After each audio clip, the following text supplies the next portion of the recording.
Vrindavan Das Thakur has mentioned that Nityananda Prabhu is the husband of Vasudha and Janava. Who was Janava? His wife. Who was Vasudha? His wife. If he's the husband, right? That's the wife. Mahaprabhu, Nityananda, their consorts are Lakshmis.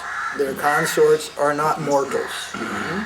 The Supreme Lord does not have consort as a mortal, an ordinary jiva. There must be expansions. Sri Devi in Mahaprabhu's case, Sri Devi and Bhu Devi. Nityananda's case, some similar something. It's a detail I don't know, but not ordinary living entities.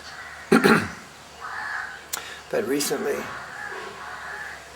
Bhakti Vinod wrote, the wife of Sesha. The wife of Sesha is an Angamanjari. The wife of Sesha. So it's like Sesha? Sesha? I didn't know I had a wife. Who's Sesha? Nityananda is Sesha. Balaram is Sesha. The wife of Sesha is an Angamanjari. Sridhar Maharaj said, Balaram's representation in Madhurya is an Angamanjari. Well, how it's so? How it is. How it is. Very high things, how it is. Representation. Represented by his wife. What is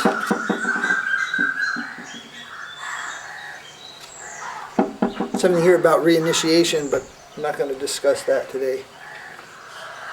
Who has the authority to say if a guru is authentic or not? And how does a devotee become a guru? So, how do you become a guru? Kirtan, Krishna Kirtan. How do you become a guru? Never, ever become a guru. Because the day you do, you become a guru. You become a cow. And that's an upgrade. So Giri Maharaj read this to me, and that's the first thing I thought of. And then he told, yes, the same question was asked to Bhaktisiddhanta, printed in one book. He gave same answer. Who thinks he has become guru, becomes guru, becomes a cow. That thinking isn't there. So there is no become. There is no vote.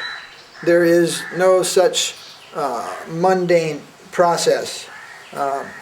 However, one does become guru though, right? So what this question means, how does one become guru in the sense, what is the qualification? Now we heard from Prabhupada, guru cannot be appointed. And I heard from Sridhar Maharaj, guru is always appointed. How one becomes guru. That is a descending. That is a service. From our side, it is service. It is a type of service. It is not a art of mastery, some art of mastery, a master's art. It is a servant's art of service, representation. But if one is thinking, like that boy who went to Srila Puri Maharaj, he said, you see, in South Africa, I am the guru. Srila Puri Maharaj just cut him off and said, do not think you are a guru. If you think you are a guru, you are guru. And he told him the same thing. If you think like that, then you are a cow, you are not guru. If you think like that, you're not guru. It's as simple as that. Guru means a particular tattva, and it does not think upon itself in that way. It doesn't express upon itself in that way. We asked Bodhaya Maharaj when he was here. He said there were some devotees in Italy. And Madhava Maharaj said, oh Maharaj, they're your disciples. He goes, not my disciples. They're members of our mutt. So later I was relating the story, and I said, oh, there are some members of Gopinath Gaudiya Mutt living in Milan, in Italy. I think maybe they could be Srila Puri Maharaj's disciples. And then, what's his name? Damodar Maharaj said, no, they're Bodhaya Maharaj's disciples. But he always says like that. If you say, oh, Maharaj, is this your disciple? He'll go, no, he's not my disciple. He's a member of our mutt. He does not express, oh, my disciple. Not that if somebody does that, that codifies them as bad. But he's taken that that reminding position, self-reminder. Do not think upon yourself as the guru. This is quite dangerous. Don't think how to become a guru. This is not possible. Of course, nowadays in institutions are there. There's what we call institutional gurus. You do this, you jump through the hoops, you roll over, stand up, wave your hands, and that's it. You become a guru. This is not becoming a guru. If there is any definition to become the guru, you have to become a transparent medium for the will of Krishna, which descends to you through your guru. So if there's any becoming, it means that. It means surrender. It means to represent Krishna. It means to represent the devotees of Krishna, the higher devotees of Krishna, not to obstruct the flow of Krishna, which is coming, not to try to codify it, not to try to institutionalize it, and above all, don't try to control Krishna. Learn how to see Krishna, see the hand of Krishna, how to see the arrangement of Krishna.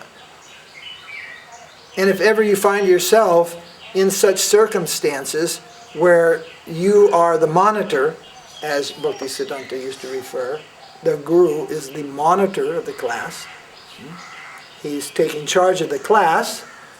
So Sridhar Maharaj said we are always students, all are students, but one student is monitoring the class. We call that in English monitor. One, like senior students there. Once I told Govindaji Maharaj, sannyasi, guru is butler. Prabhupada used to say, guru is peon, guru is postman. Then I said, guru is butler. And then he doesn't know what is butler. And he said, what is butler? I said, well, in the master's house, one servant organizes the service of all the others. He has service, but his main service is organized service of all the other house servants, maid, washer, sweeper, cook, everything like that, for the pleasure of the master. That is called butler. So I thought guru and sannyasi, they're butler. So they're not master, they're servant.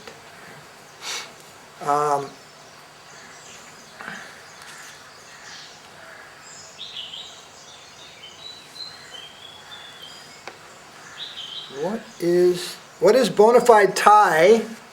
What is the bond that tie disciple to the guru and to the parampara?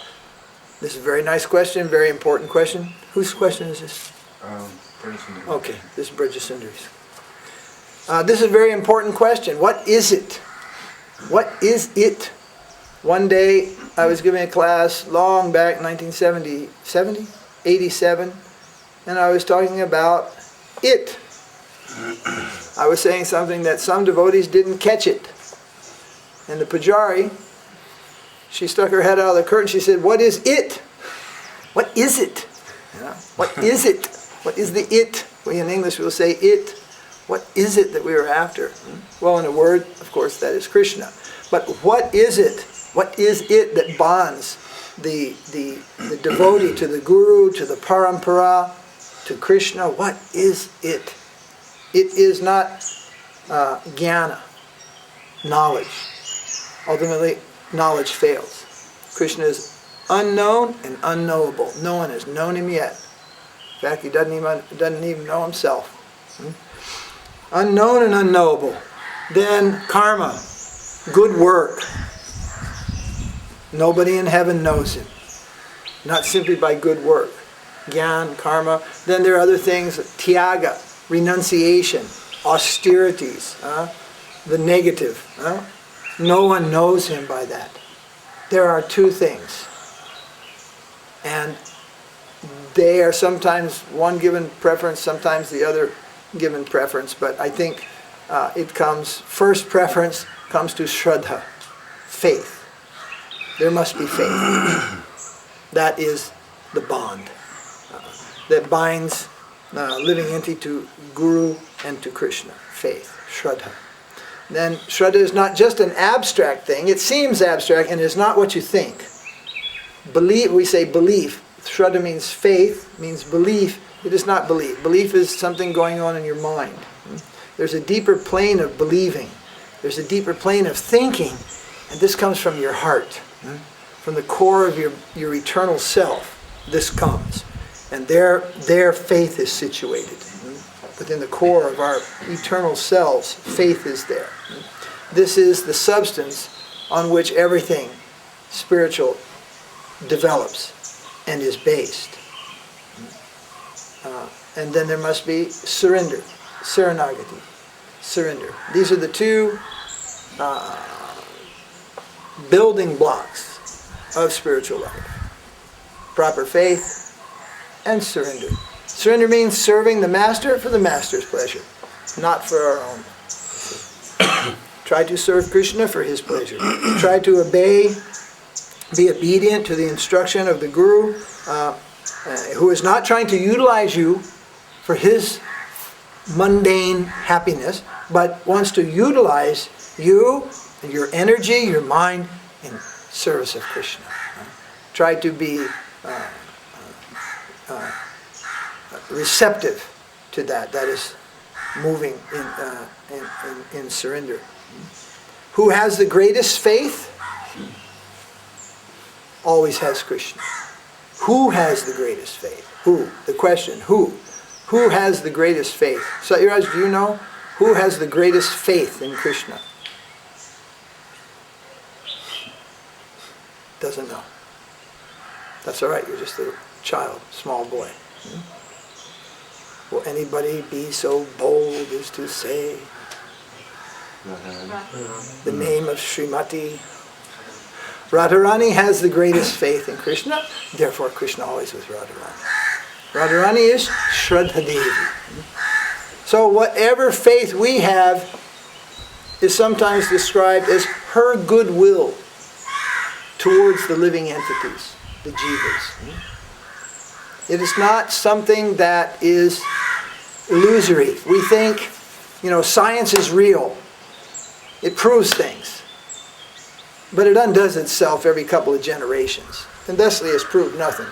Spoiled the air, spoiled the water, reduced the standard of life, and created new diseases and other ways of fantastically dying, and has proved basically nothing except life is mortal. And what is beyond death? Nobody knows. Many ways to rush towards death? Yeah, science has made many, many things, many improvements in that field. But they're still at square one. What is the purpose of life? What exists beyond death? They don't know. But some scientific, not all, but some scientific people will scorn faith. There is no proof. Someone says, how do you know God exists? And someone says, my faith tells me something. What is that?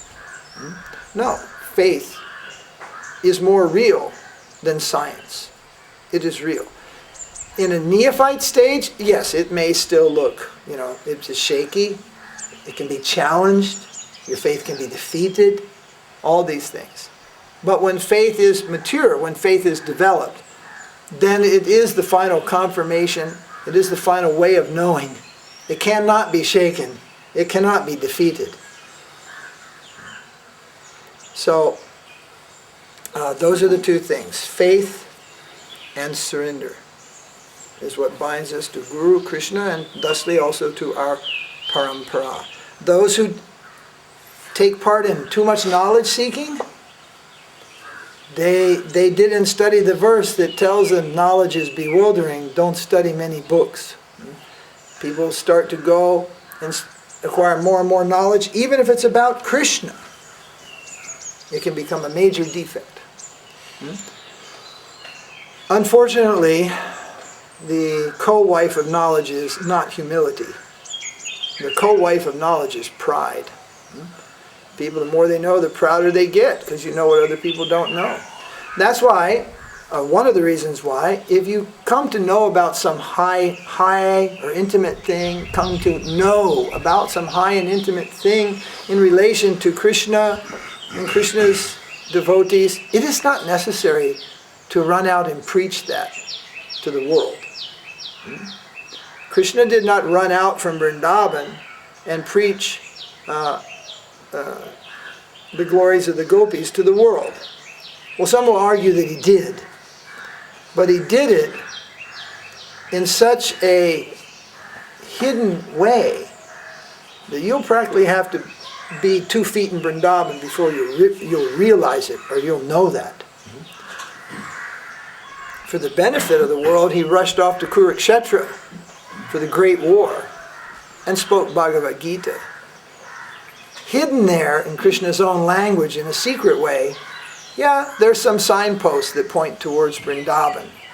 There are some indications of what lies in Vrindavan.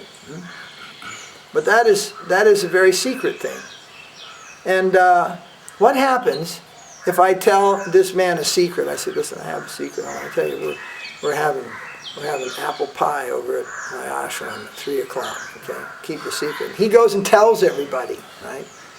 Well, the next time, this guy we don't tell, because he can't keep a secret. People think that secrets are to be blabbed all over the place. They think as soon as you know a secret about Krishna, you're supposed to go out and tell everybody. That's not so. Probably you shouldn't have been told in the first place. Secrets are to be kept secret. They are not to be talked everywhere and anywhere.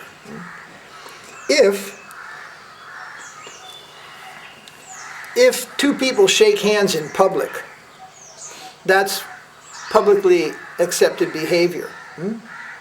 But there are things in people's relationships that are not publicly accepted. Isn't it correct? Yes. So, everything and every relation that Krishna has with his devotees is not public domain. It's as simple as that. And if you try to make it public domain, then you're what's called a peeping Tom. And then you're criminally prosecuted. If you go sneaking up and peeping in people's windows to see what private relationships are there, that's criminal. As in any civilized world, that's criminal. You see, that's not allowed. But people become overexcited and they think, I want to know whatever Krishna has secret, I want to know. I want the keys to all the doors in the mansion. I want all the keys so that I can have a look and see what is everywhere. But as soon as you manifest desires like that, in the normal household, the master will hold you in suspect. What's he want the keys for? Why this man needs all the keys? What does he have in his mind? What is he searching for? That will hold you in suspect. It is never said, oh, my dear Lord, please give me all your nectar. Give me all the nectar. Let me know everything. Pay attention to what you sing, what you read. The prayer's for a drop. The prayer's for a drop of nectar. It is for a drop of mercy. I mean, who are you to demand all of the mercy? Please give me all your mercy. Please give me all your nectar. And what I found is those who are very high-thinking, high devotees, past and present, they will be satisfied with just a drop. They don't need to know everything. They don't have to read extended books just to acquire knowledge, to know. They are satisfied with just a drop and the opportunity to serve and to serve and to serve. They are satisfied in that way. So we have to learn from the higher devotees what is the process of fulfillment. And you do not fulfill yourself by seeking more. You seek less, and that you'll find your fulfillment in the drop. One of the main reasons is you don't have a capacity anyway to drink the whole pot of nectar of Krishna. It's not possible for a jiva soul to sustain the full mercy of Krishna. A drop's about all you can deal with. It's like your ears cannot sustain unlimited sound, increase of sound. They just shut off, they explode. Can't do it. The eye beauty, what we see by the eye, is sometimes leaves us speechless. We see something so beautiful, it leaves us speechless or without words. What a beauty that will render you unconscious. It's possible. It doesn't happen very often. But some people see something, it is so beautiful, they faint. Losing consciousness is one step towards death. There is such beauty, it will kill you. You can't live. in this world sustaining that beauty.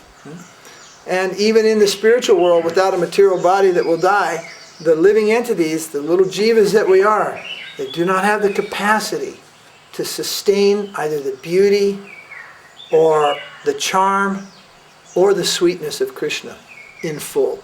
It's not possible. Therefore, they must have a shelter there. That is called ashraya. They must have a shelter of the parshads. The parshads, what are called the parshads, they, more or less, they can sustain all this. They can understand this, they can sustain this. But living entities, we're very, very small, very, very minute. And even when we're fully developed spiritual beings, we do not have all the qualities of the Supreme Lord.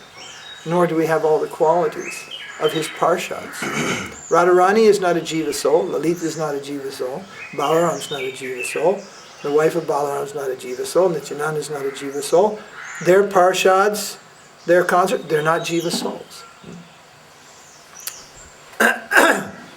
So, shelter is necessary in that world, in the spiritual world, and in this world. And since we're in this world, that's more important. Where is our shelter, and how to receive that shelter, and what to do with that shelter. When we have that, what do we do with that?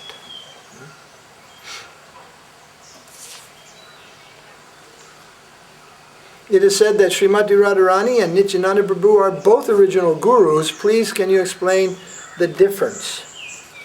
So, yes, and since we're adding Nityananda, Radharani, then add also Balaram, and add Gadadhar.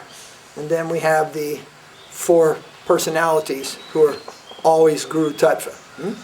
In Krishna Leela, Radharani and Baladev, Balaram. In Gaur Leela, Nityananda and Gadadhar. So, as far as we are concerned, in the material world, Balaram and Nityananda. Balaram and Nityananda, they are the original Guru principle. This is the beginning.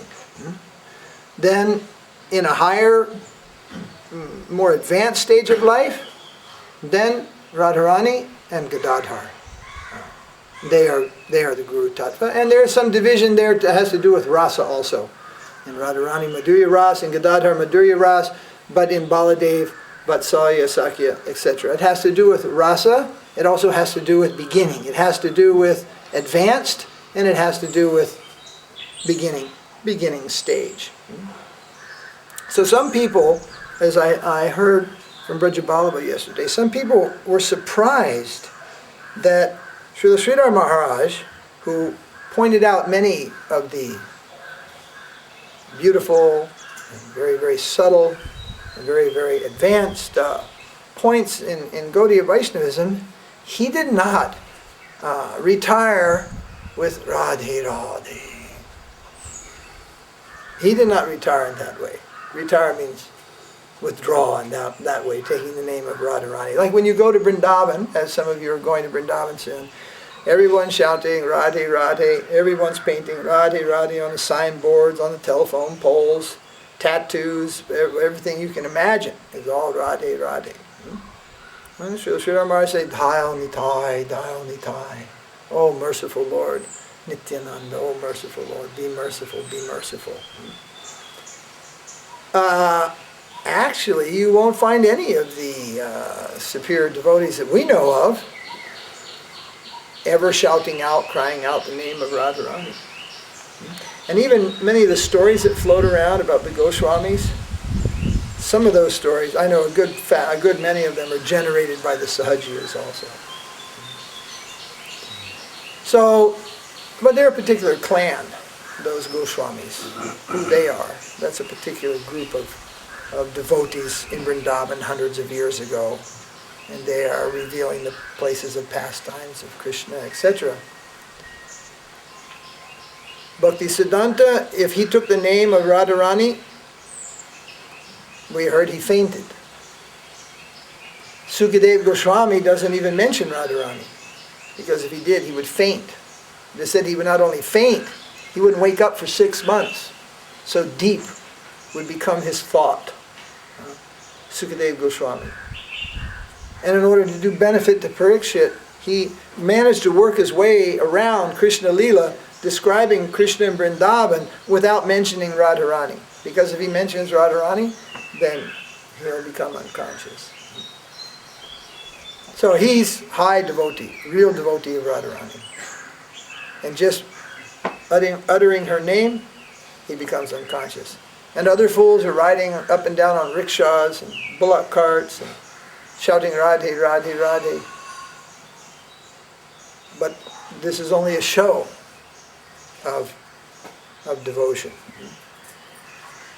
So the higher things are not kept on the street. The higher things are not kept on the street. In old India, your mother, your wife, even your sister didn't walk on the street.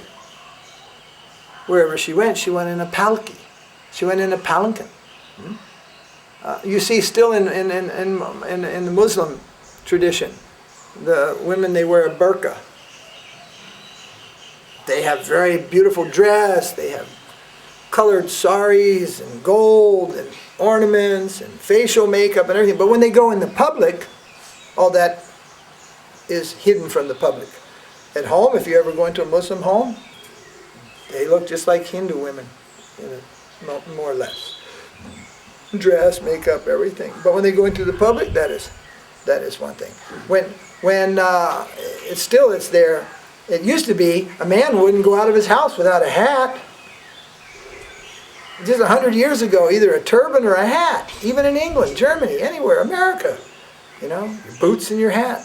You didn't go outside in your bare feet with no hat. Even women. They always, in the West, everywhere, they had a hat. It wasn't socially acceptable to go into public with your head uncovered. Even in the Western countries. But then social customs change, and the world is modernized and things. But the principle still shows, if you're smart, you hide your wealth. You don't show your wealth. Sometimes devotees come to India and they can buy some real gold, or they can buy some gold jewelry, and the ladies buy some gold jewelry and they put it all on, and they keep shopping. Well, if you're shopping, hide all your jewelry, because when you walk into a store all pumped up wearing your gold, they just go, okay, money bags is here, price goes up, and they won't give in because you got money, you're showing it all over the place, you got money. And particularly if you go to Vrindavan, you better hide your wealth. They'll pull it right out of your ear. Somebody will drive by on a motorcycle and pull the gold whatever right out of your ear. So it's not good to even show your wealth. Wealth, the dacoits will come. So if you show your devotion, if you make a show of your devotion, the dacoits will come and take it away. It will be spoiled. We do not make a show of devotion, and that which is most sacred, we do not take into the street. We do not take to the common people. That which is most sacred, which is most pure, and so forth, we do not take there. We keep that. And those who make a show of devotion to Radharani, they make a show of these things, we understand, and actually they don't have any devotion at all. It may be good for marketing, business. Like in Vrindavan, you'll see Harinam japa beads, Harinam, what are they called? Harinam bead bags, right? And then this is nice. You first go, Maha Mantra is printed on a bead bag, so you get this, and then you'll see, there's some beautiful shirts of Krishna. T-shirts with Krishna's picture on it and all these things. But who invented all these things?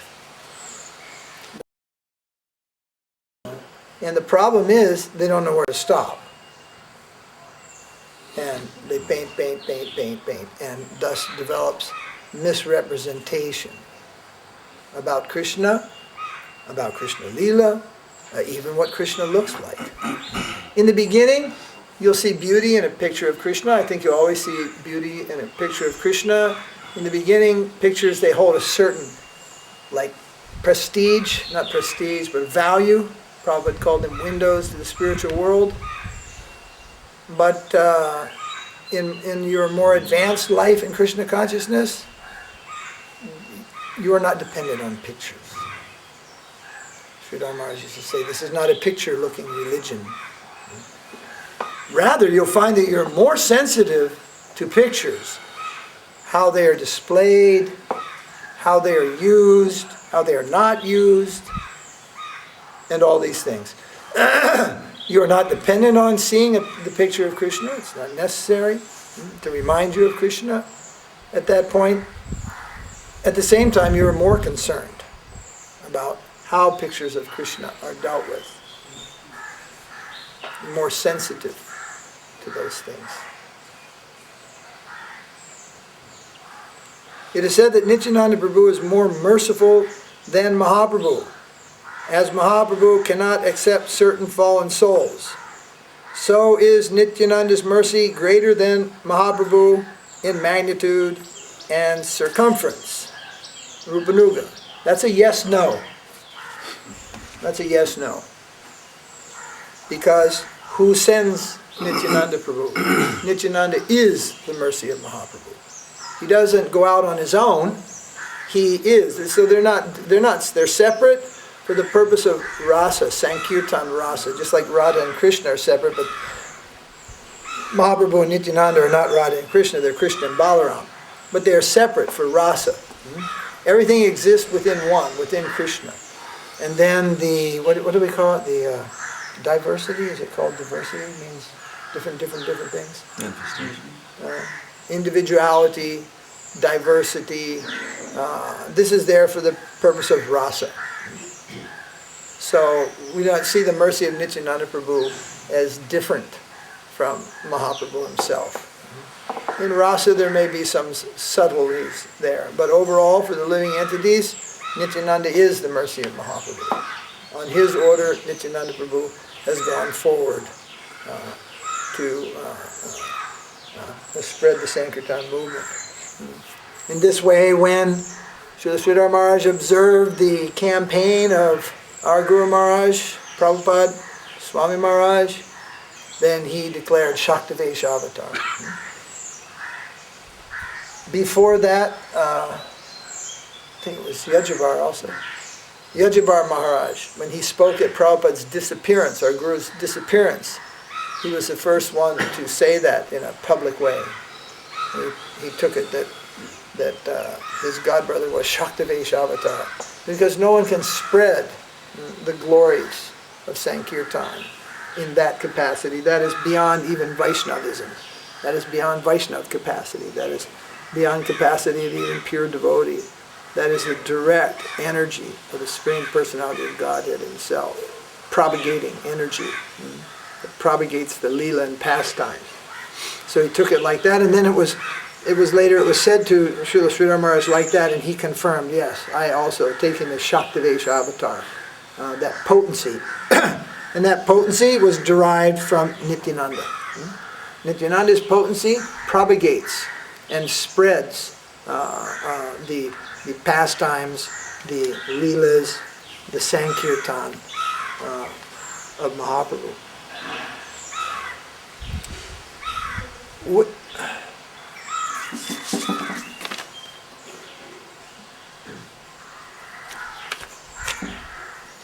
With which attitude should we approach Sri Nityananda Prabhu to receive his mercy, without which we cannot obtain Sri Chaitanya and Sri Sri Radha Krishna's mercy? With which attitude? There was one lady, her guru was gone, something happened. Her guru left devotional service. Remember? That was Narasingha's wife. And so she went with a group of other ladies who were in a similar difficult situation. So they went to Sridhar Maharaj and asked them what they should do. And he said, you must very earnestly, you must approach Nityananda. Lord Nityananda, you must, very earnestly, you must pray to Lord Nityananda to give you some guidance.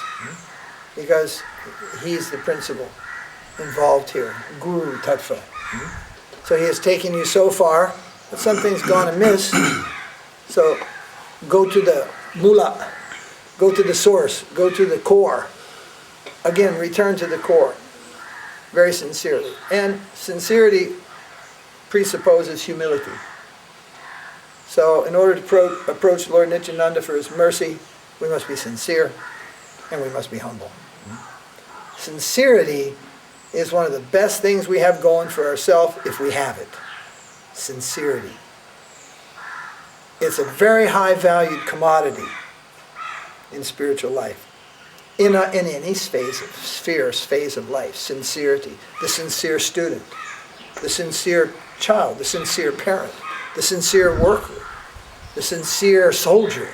Sincerity is one of the best things we have going for ourselves. If we have sincerity. It goes a long ways. Very sincere. One must be sincere. What is the opposite of sincere? Is a self-deceiver. A person who lies to themselves. A self-deceiver. And that is something that your friends can't really tell you about. It's something you have to find out yourself. Self-deceiving doesn't involve your friends. It involves yourself. We say, nowadays we use the word honesty. Your own internal honesty. So if you're sincere, you won't be a self-deceiver. If you're a self-deceiver, then it will be very difficult to be sincere.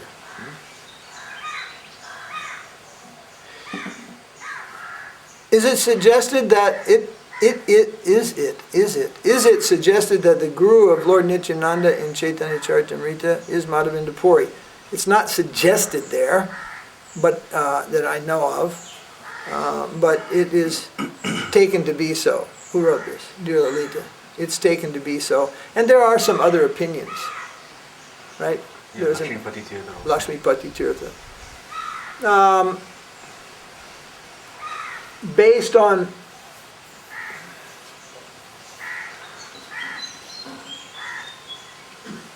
yes, I think although there's some difference of opinion, mostly our Sampradaya says Madhavinda Puri. And that would be just on a wide and Nityananda Prabhu in a formal connection. Lakshmipati Tirtha in the formal connection. Madhavinda Puri brings down the substance. Why Nityananda will come before Madhavinda Puri, then that will put him on a superior level to Madhavinda Puri. That will put him on a superior level in the dealings in Navadvip to Jagannath Mishra, to Srivas Pandit, to Advaita Acharya. That will put him in a rather awkward position, although he's Supreme Person himself, nonetheless, in the Leela. They all come under Madhavinda Puri. And then Mahaprabhu, he accepts Ishwar Puri, so they're all senior. Everyone is senior to Mahaprabhu and his Leela. Not all, but those who are of this type, they're all senior to him. So we say Madhavinda Puri. Srila Sridhar Maharaj explained in Sri Guru and His Grace that there is 3 different types of gurus. I think we discussed this already. He has also explained how the Kanishta Guru just points away. Yes, we already discussed this, right? Dear Lalita, we already discussed this. Huh? Kitchen.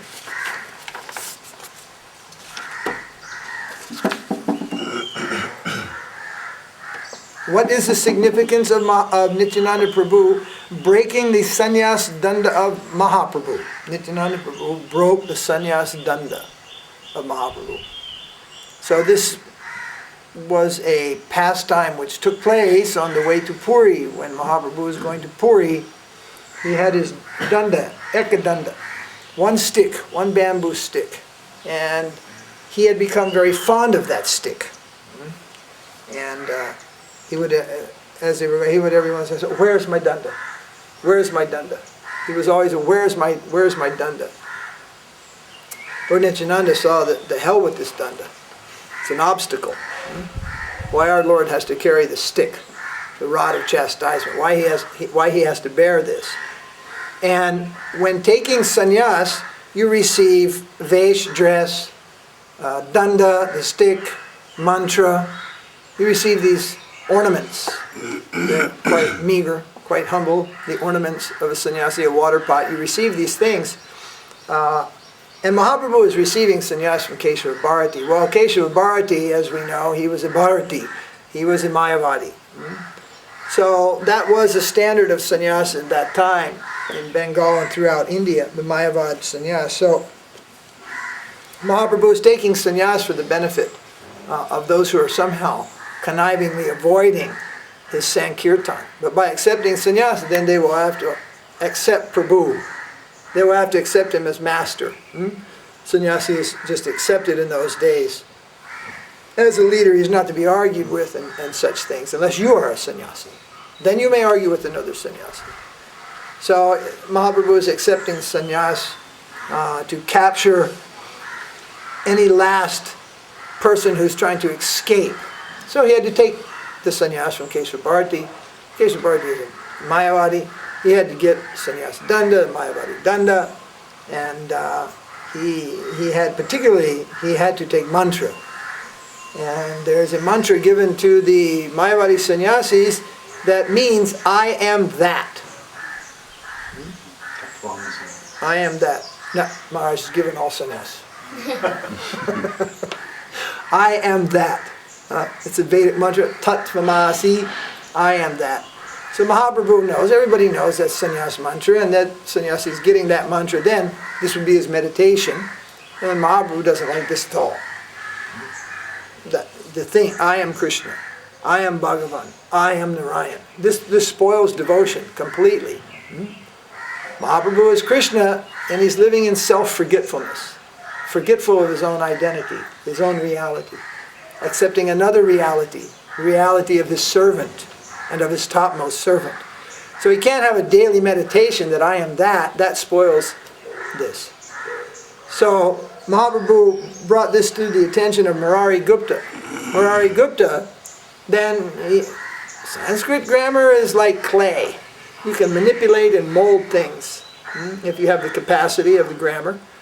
So Murari Gupta, he thought on that. He was very, very learned in Shastra, Sanskrit and such, and then he thought, no, we can take another meaning here, and he gave some references, and Tattvamasi means I am his.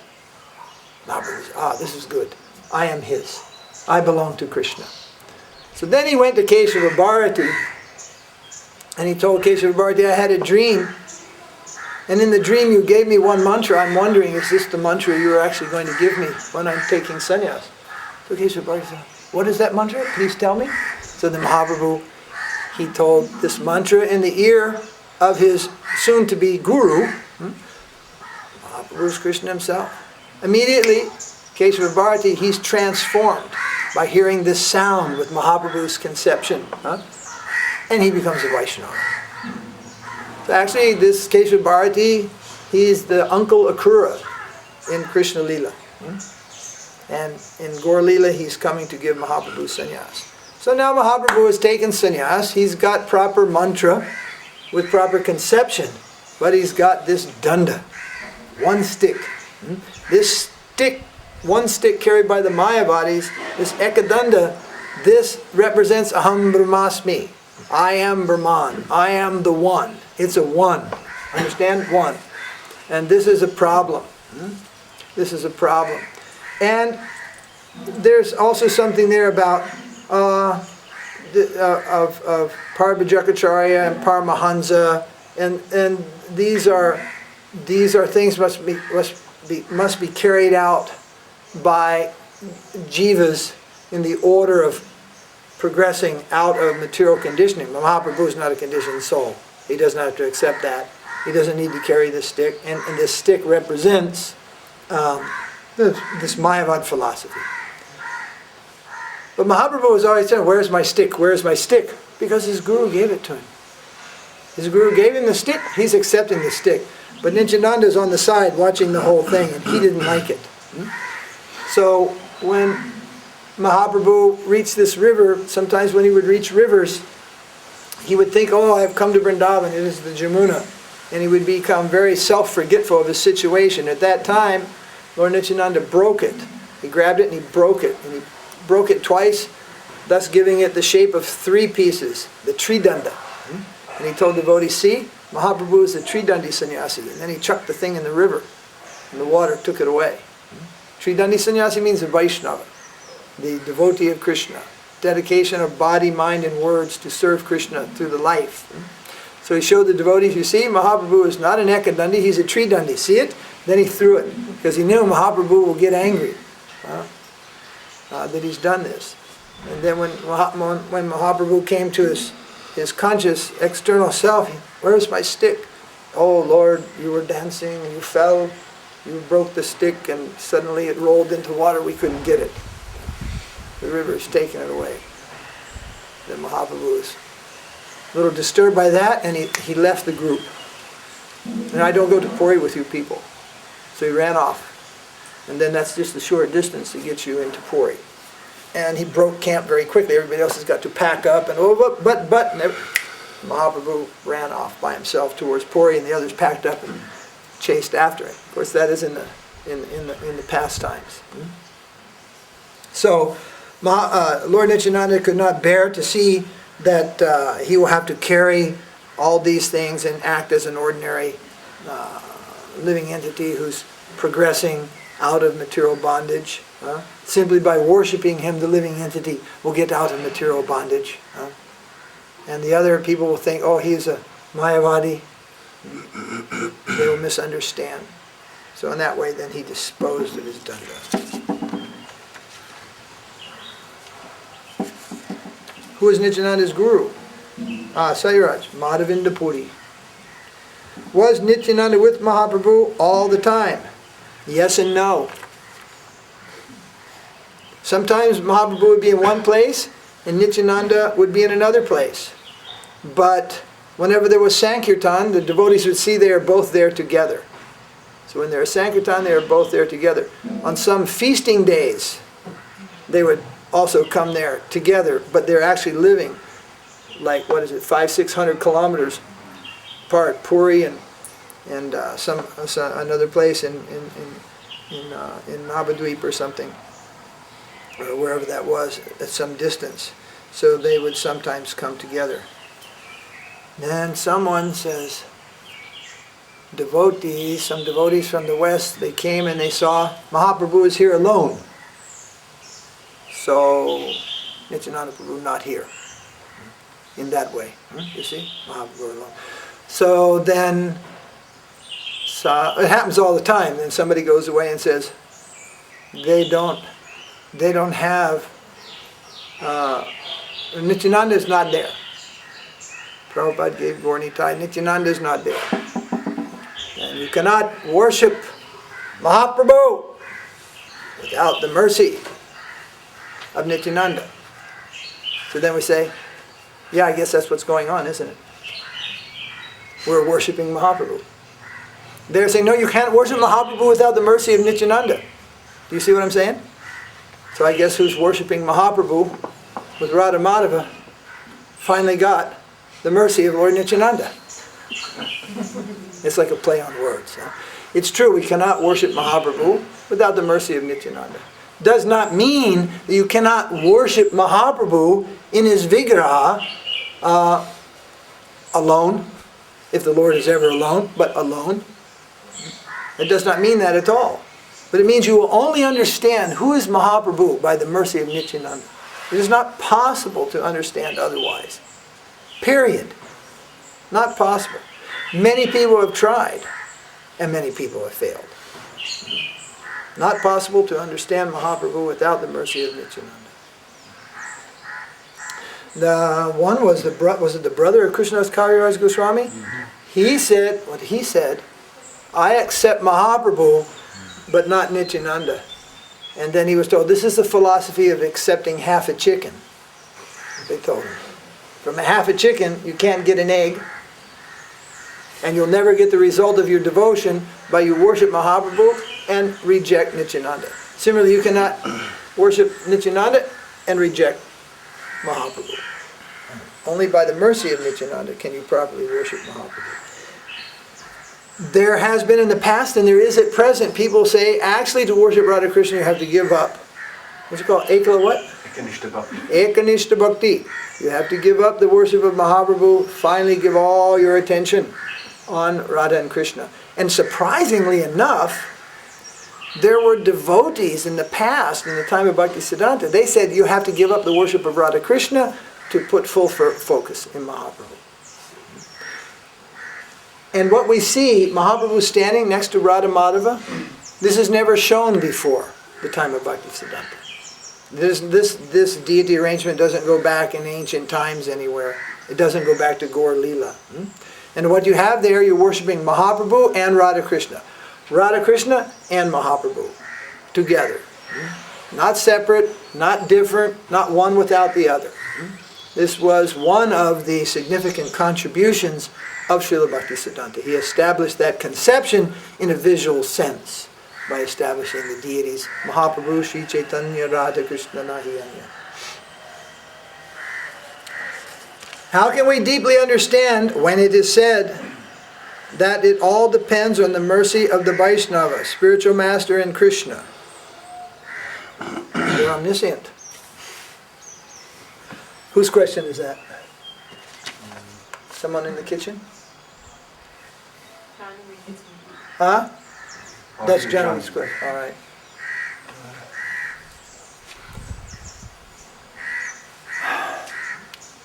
I used to be told Krishna's doing everything. I said, what do you mean Krishna's doing everything? I tore this paper. That's what I used to feel.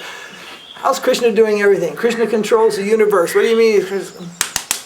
I just slapped my face. What do you mean he controls the universe? I really had a hard time in the beginning with understanding you do nothing.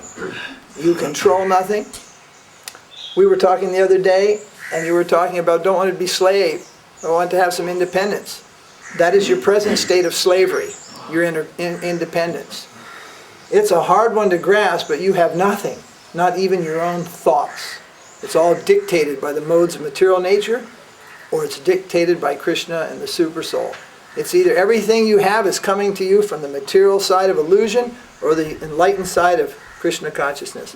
There is no independence. You have no freedom. So better to be the slave of Krishna, which offers freedom from birth and death, and freedom from the illusion run by George Bush and a few of those types. The material illusion is a slavery. We think we're independent. We're not independent. We're not even independent of our thoughts. It is all programmed. Not like somebody's got a computer program and we're under some sonic wave that's coming down from somewhere, but through the modes of material nature called Raja, Sattva, Raja, and Tamaguna, goodness, passion, and ignorance, mixed up with millions of lives of karma.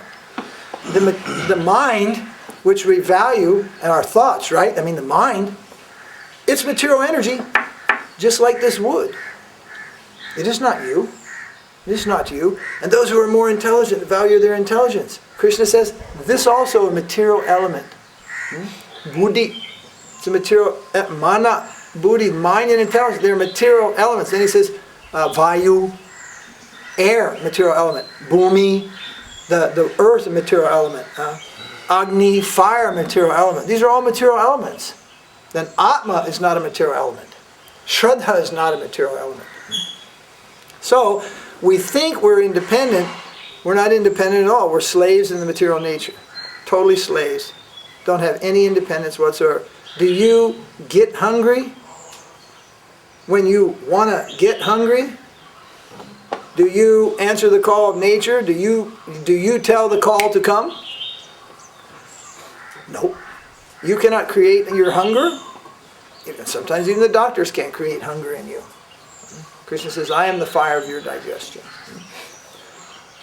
You drink water and that taste, to quench your thirst. Krishna says, I am the taste of water. I am what quenches your thirst. Everything is Krishna. When we have the eyes to see Krishna, when we when we turn towards Krishna, then we begin to have the eyes to see Krishna. There are a few of you are newcomers here. Brajasundari, been here for what, 2 or 3 weeks? 2 days ago she discovered Srila Puri Maharaj. I said, oh, you're discovering some of our treasures. Have to keep them more hidden, Giri. Many treasures in Krishna consciousness. And if we have good fortune, we'll discover them. Then I said, wait till she discovers Bhakti Siddhanta. Not that there's a film of him laying around anywhere, but when you discover what is Bhakti Siddhanta, he's not simply a picture somewhere.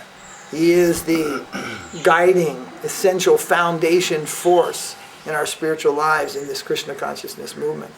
But many regard him as just a name and somebody who lived a long time ago. And then, it goes on. So many discoveries. Wait till you discover Mahaprabhu. Wait till you discover Nityananda. Wait till you discover Krishna, Radha and Krishna.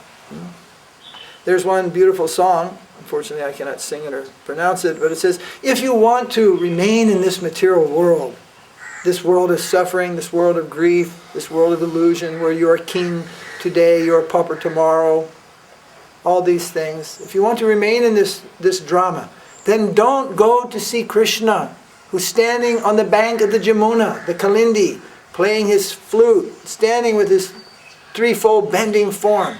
Don't allow your eyes to catch such beauty, because if you do, you're gone. But then some people say, I went to Vrindavan, I was a devotee, I lived in an ashram.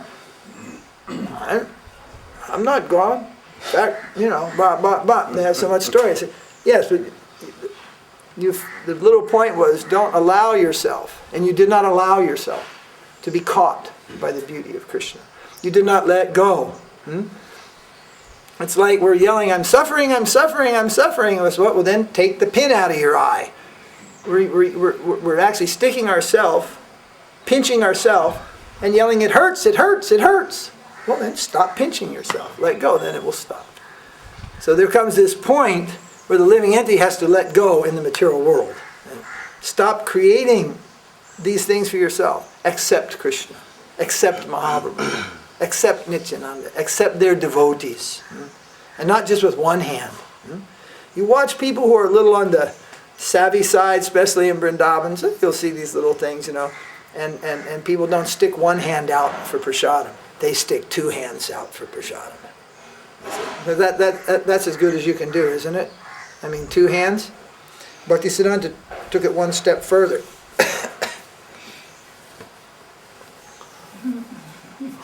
He gave sannyas. And that's what this is. This is to get the mercy. Originally somebody go like this. Somebody else can go like this. But the sannyasis, we're going like this. This is a beggar's cloth. And when you go to beg the mercy, go like this. Because when it comes, even this will be insufficient.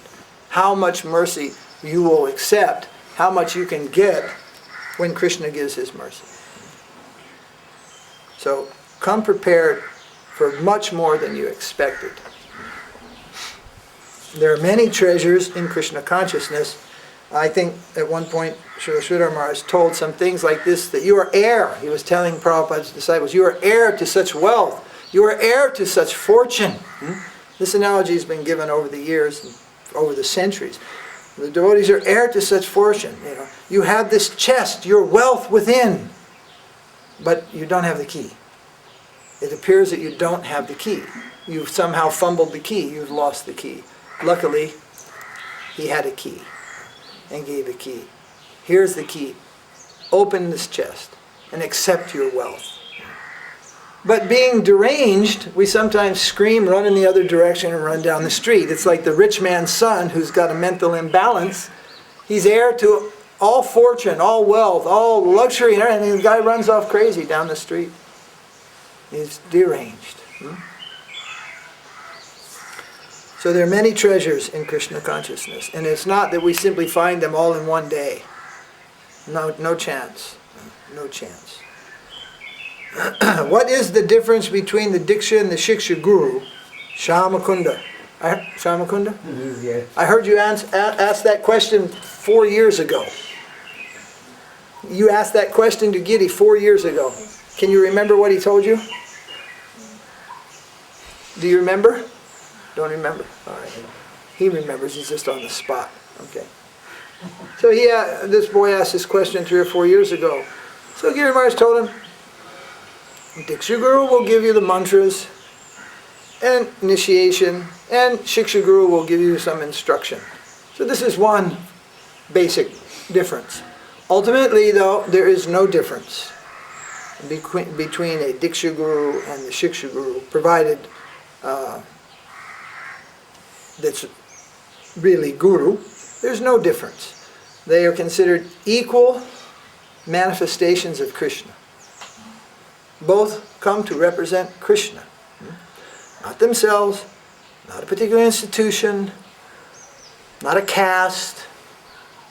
No, we don't deal much with caste, but any of their Brahmin gurus. In the modern way, we have institutional gurus. But none of these words actually apply to guru. There is no Brahmin guru. There is no institutional guru. These words don't apply. There is what's called Diksha. There is what's called Shiksha. There's also Dham, not Dam, Dham. Dham Guru, Shastra Guru, Sannyas Guru. Then which one's most important? Srila Sridhar Maharaj told, the one who helps us the most. This is not a game or a club we're joining.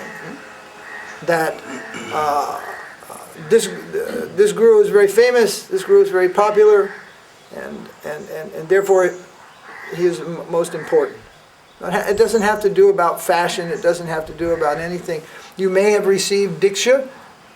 I have godbrothers, they got Diksha when they were 16. Prabhupada left the world when they were 17. Now we're 30 years later. You mean to tell me between 16 or 17 and 47, they don't need anything? If they're Sukadev Goswami, maybe. Maybe. But what I see is, no. Prabhupada was their Diksha Guru. They would have done a lot better and would still be doing better if they had the right Shiksha. And if they had Shiksha Guru. Shiksha Guru is not just Shiksha. Everybody's talking, giving some Shiksha, giving some advice, giving some instruction. He goes, no, I mean, I've never read them. And he goes, yeah, I know. I envy you. Because when you do, that taste is so overwhelming. I wish I could just experience that for the first time again and again and again. It was his way of showing some appreciation for that. You follow? You don't follow. But the fact is, these books have been there, and I know many people have been in this ashram for 10 years and they haven't read this book yet. Because they're neglecting the reading. Or maybe there's a language barrier. Language barriers are, they're understandable. Just like we find there are many things of Srila Sridhar Maharaj which have never been translated. Which probably, Brajabal, you don't even know they exist. They're there because they were so far in the past, right? Those articles, poems, mantras, all these things just kind of in a trunk somewhere. Somebody finally opened the trunk, I guess. Some of those things are coming out. They were written, some of them almost before we were born, or certainly before you were born, and not even read yet, not even known to people yet. So it's the duty of the Vaishnava is to make known to people what Krishna's devotees have said. And if you are one of Krishna's devotees, then it's your duty to pay attention and set time aside. I'm not going to give a bhakti class here, but set time aside to read, to learn, and to chant, and to make progress. If you don't, it's not all about just making money and making the house on the hill and 3-car garage, the vacation. That's not what life's about. That's going on everywhere, and it can be taken away in a heartbeat also. And it doesn't give, what we were saying, the richer the people, the more the anxiety. Pretty soon you can't even send your kids to school. Somebody will kidnap and cut their ear off and mail it to you. There's no happiness the richer you get. Then you can't even go out with normal people. Oh, I know that guy, that's bad, Brad Pitt. You know, your guy can't even go out and ride a bicycle. He's got to go to a special bicycle club, and that's what, $800 an hour to ride around that park. And then you feel like, what? I got to pay so much money to ride this bicycle. Then what are you?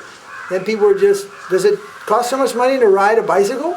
No, it cost him that much money to ride a bicycle because he has to ride it in a private bicycle park. Now, where is their life? If you analyze, and people are thinking, man, I wish I had that guy's money. Whoa, I wish I had his job. I wish I was rich like him. And they rarely smile. And you go down here in the village, all around the world, and kids are laughing, and people are laughing. They're smiling. They're pedaling a rickshaw for a living, and they have smiles on their faces. And you go to the houses of the rich people, and the kids don't smile. I want another toy. I don't want that anymore. I don't want this. You know, they got orange soda, yeah. Pepsi Cola, yeah. Coca-Cola, you know, vodka. It's just like the kids are all fried. They go. You see them in the stores in the West. They I want this. I want this. The mother's already got, like, you know, 2 Barbie dolls and a fire engine and a thing. You know, the kid wants this and that. And then you go to their house. They got toy closets the size of this Pujari room. I had one. It's half that big. Every so many years, you just unloaded all these toys. You had basketballs, footballs, baseballs, catcher's mitts, fielder's mitts, first base mitt, shoulder pads, helmets, cleats, track shoes, track shorts, swimming fins, goggles. And if there's something you didn't have, you felt like a deprived child. and then you grew up and you sued your parents for abuse. Now, this is making a joke, right? It's not a joke. Go to the American world and see what's there. Waste, waste, waste, and they're not happy. Very rarely are they happy. Now they're not even happy. Now they're gigantic. They're gigantic, unhappy kids. Jayadeva was in Italy, and he goes, where are the fat people? Fat people not allowed in Italy. You go to America, and it's like 7 out of 10 are colossals, you know. So much size. They go, look at that skinny guy over there. It's like fat's beauty. How does the Guru help free his disciples from the materialistic considerations? By sitting and having talks such as these. By talking about life and Krishna in a very real way. Someone is trying to fulfill themselves in this material world. It's not possible. Except defeat. There is no fulfillment. Ultimate fulfillment. There's something in this world, no doubt. Because Krishna is in this world. Krishna is energy. But ultimately, whatever we have, health, youth, beauty, wealth, everything is taken away. You came into this world with nothing. And you go out the same. But if you acquire Krishna in this lifetime, you don't go out with nothing. You may have come in with nothing, but you go out with a full heart. You go out fulfilled, not with nothing. People generally fear death because they don't know where they're going. They don't know what's happening, and subconsciously they do know. Punishment. They're going again back into the cycle of birth and death. What if somebody said, look, it's a reality, there's been a mishap, the satellite's given the command, there's a bunker buster missile, it's going to hit here in 30 minutes. Right here. Right down, right bang, right on this shelter.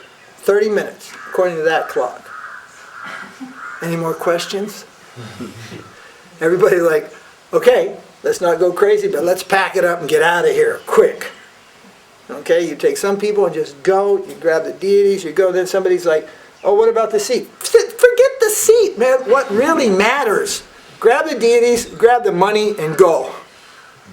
And the people. And then get at some safe distance and see if that was really going to happen.